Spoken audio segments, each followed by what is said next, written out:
bien sûr quelque chose que vous connaissez, le sel qu'on met dans les sauces, le sel qu'on met sur les légumes, le sel qu'on utilise pour assaisonner nos repas.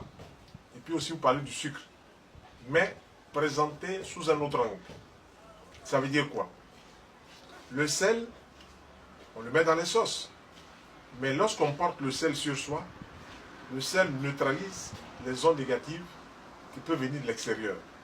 Alors, on prend un petit sachet, on met du sel blanc ou du sel gris, ça dépend du sel qu'on a sous la main, et puis on le met dans sa poche gauche. Pendant une semaine, le sel est dans la poche gauche. Et puis on prend du sucre, on met dans un petit sachet, et on met aussi dans la poche droite. Dès qu'on fait cela, le sucre attire toujours ce qui est bon, le sel casse ce qui est négatif.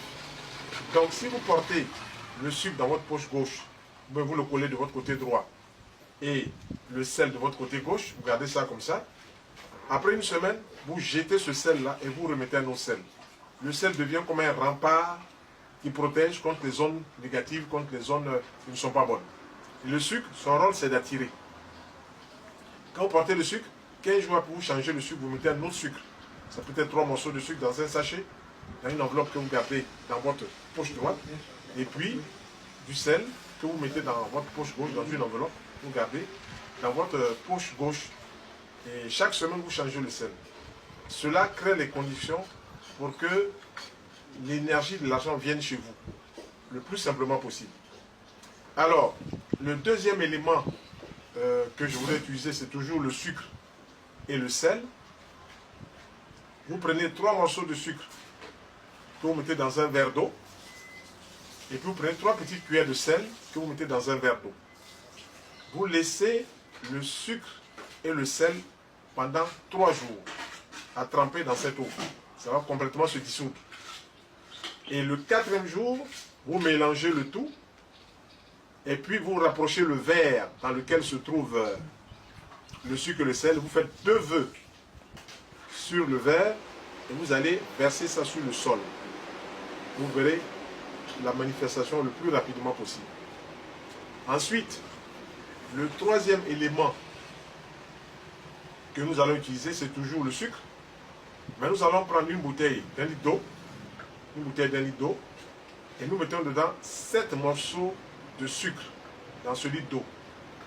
Et puis nous ajoutons 3 clous de girofle. On ajoute 3 clous de girofle dans cette eau. Et puis on va chez le quincaillier, on achète 3 clous métal.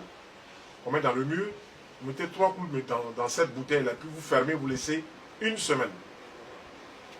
Le 8e jour, vous ouvrez, vous remuez, et si vous avez un commerce, vous arrosez dans le commerce jusqu'à devant la porte et vous répétez: la fourmi est attirée par le miel. La fourmi est attirée par le miel. Répétez ça 7 fois pendant que vous arrosez ce mélange que vous avez fabriqué une semaine avant. La fourmi est attirée par le miel. La fourmi est attirée par le miel. La fourmi est attirée par le miel. Vous répétez 7 fois que vous aspergez dans votre magasin et autour de vous. Son rôle, c'est de faire venir la clientèle en plus grand nombre. Et vous observerez que quand vous arroserez votre sol 1 jour, 2 jours, 3 jours, vous allez voir que les choses vont bouger encore. Voilà ce que je voulais vous présenter sur le sucre et sur le sel.